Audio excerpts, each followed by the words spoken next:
अस्सलाम वालेकुम guys. Baby की शलवार किस तरह स्टिच होती है आज मैं आपको वो बताऊंगी। तो सबसे पहले मियानी यानी कि आसन इनकी सिलाई लगानी होती है।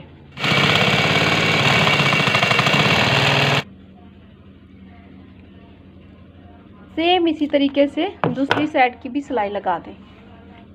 ठीक है, ये देखें दोनों आसन की सिलाइयाँ लगाने के बाद ऊपर नेफे से थोड़ा सा इस तरह मोड़ के यहाँ से सिलाई शुरू करके मशीन को बाहर निकालनी।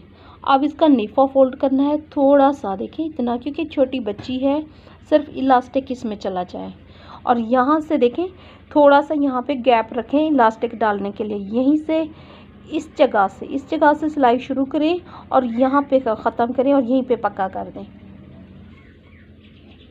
ठीक है, ये देखें इस तरह से आपने नेफे की सिलाई करनी है और यहाँ से ये थोड़ा सा गैप रखना है, यहाँ से इलास्टिक डाला जाएगा।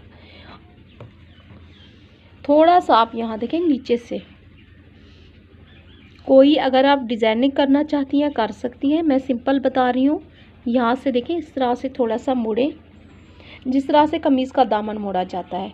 ये है बॉटम, ठीक है, पांचा बता रही हूँ। तो दोनों की सिलाई लगा दें किनारे पे।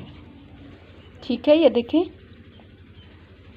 इस तरह से थोड़ा सा मोड़ देना है। बहुत ही इजी है। जो भी बॉटम की चौड़ाई आप रखना चाह रही हैं वे बाकी का सिलाई में दे देना है, जैसे कि ये मैं दे रही हूँ।